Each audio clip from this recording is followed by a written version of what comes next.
She thought her family's land was safe, a legacy guarded for generations. But one morning, she drove past and saw bulldozers tearing into the soil her father once walked barefoot, raising homes she never approved, on property that was still legally hers. 96 houses sold to families chasing the American dream, built on the foundation of erasure. To her, it wasn't just about land.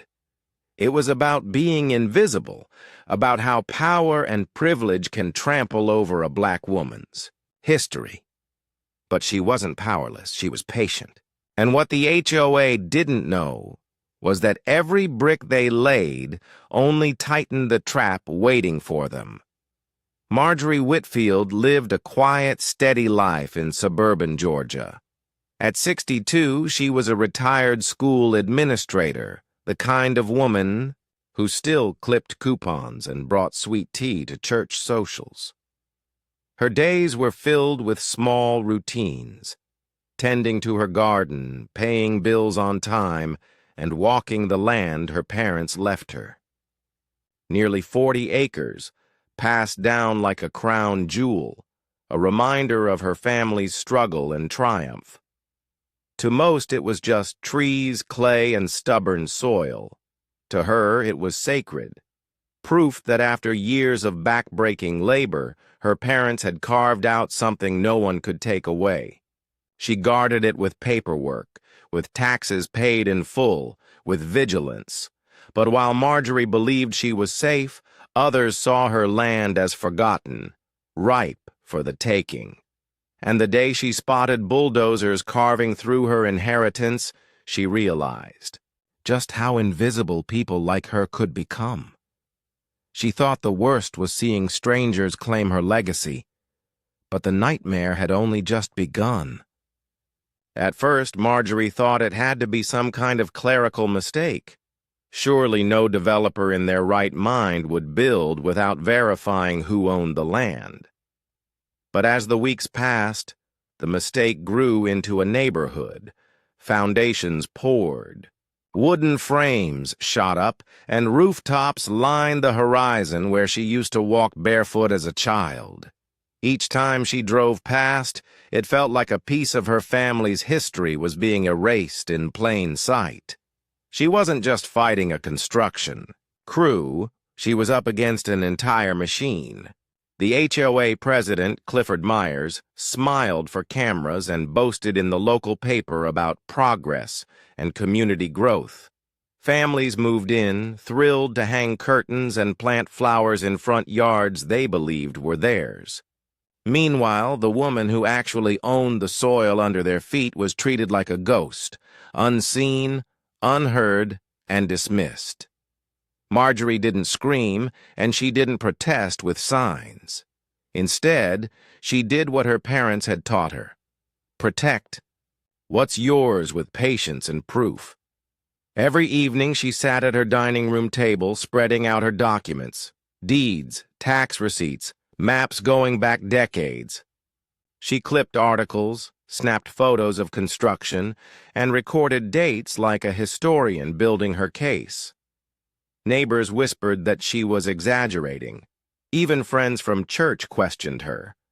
They can't just build without asking, can they? But Marjorie knew better. She had lived long enough to understand how easily black ownership could be swept aside when money and power entered the room. The HOA brushed off her first cease and desist letter like it was a joke. Clifford even laughed at a board meeting, telling his members she didn't stand a chance. Just an old woman with paperwork, he scoffed. But that old woman had been preparing for this very moment for decades. Her attorney, Samuel, filed a lawsuit backed by airtight evidence, her family's probate records, every tax receipt, every notarized map. To the HOA, it was an inconvenience. To Marjorie, it was a declaration. You cannot erase me. But as the legal fight began, the real storm hit. New homeowners started receiving notices taped to their doors, official letters warning that their Dream homes sat on disputed land. Families who had just unpacked boxes suddenly realized they might lose everything. Some looked at Marjorie with quiet sympathy, but others saw her as the enemy, the woman who threatened to take away their security. Whispers turned into rumors. She wants to evict families. She's just after money. She'll ruin everything. The pressure mounted. At the grocery store, she felt the stares. In the church pews, she heard the silence. Online, anonymous comments painted her as greedy, as selfish, as someone standing in the way of progress. But Marjorie didn't waver. She wasn't fighting for profit. She was fighting for principle. Her land wasn't just dirt and grass. It was legacy. It was proof that her parents' sacrifice had meant something. The deeper she pushed, the uglier the backlash grew. HOA lawyers argued she hadn't actively used the land, as if ownership only counted if you exploited it. Contractors whispered about her being a problem. Even some neighbors suggested she should just settle quietly and walk away. But she refused. She knew giving in would mean more than losing her acres.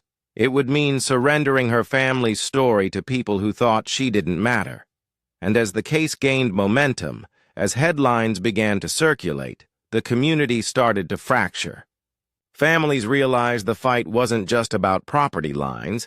It was about power, history, and who gets to claim belonging.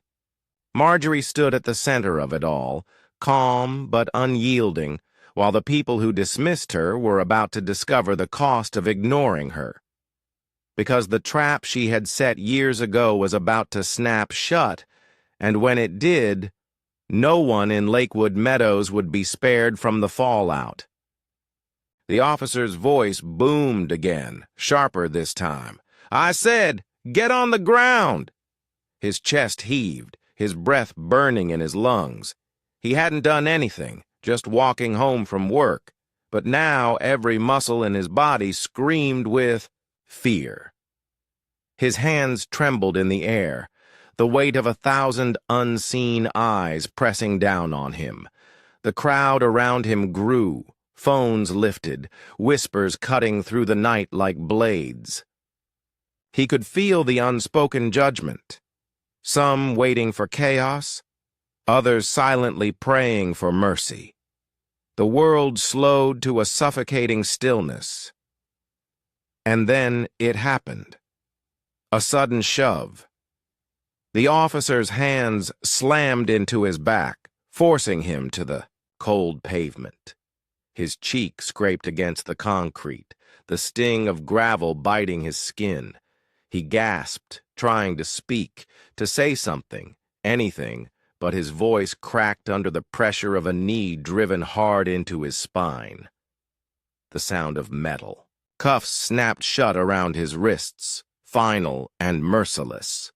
The humiliation burned hotter than the pain. Lying there, pinned down, he realized this wasn't just about one night or one officer. It was about a system that saw his skin before it saw his soul. Every heartbeat thundered in his ears. Every breath a question of survival. Would this be another story of a life taken too soon? Or would he live to tell it, scarred but unbroken? The world was watching. And in that moment, one truth became undeniable. This was bigger than him, because what happened next would decide whether he left that street in silence or whether his voice would finally be heard. But the resolution didn't come from the officers that night. It came from what followed, from those who refused to stay silent after seeing what really happened. He walked away that night, but not the same man who had left home that morning. His body was intact, but his spirit felt bruised. The eyes of strangers still burned in his mind, the ones who looked at him like a criminal, the ones who looked away as if none of it mattered. Every step home carried the weight of a truth he could no longer ignore. No matter how carefully he spoke, how respectfully he moved, or how much good he did in the world, his skin alone was enough to put him in danger. And yet, he also carried something else. The sound of the crowd shouting, the sight of cameras rising, the whispers of those who refused to look away this time.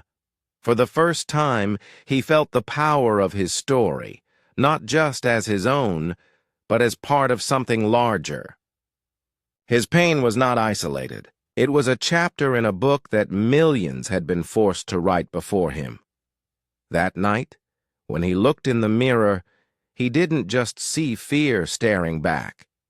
He saw a responsibility. Because silence allows injustice to breathe, but speaking turns it into fire. This wasn't just his story, it was our story. A story of how quickly safety can turn into suspicion, of how dignity can be stripped in seconds, of how racism doesn't whisper in the shadows. It stands in broad daylight, daring us to pretend it isn't there. The question isn't whether this will happen again. It's whether we will choose to care when it does, whether we will raise our voices when someone else's is silenced, whether we will stand together or let fear keep tearing us apart. Because in the end, racism doesn't just wound one person, it scars us all. So the only question left is this: will we keep walking past, or will we finally stop and face it?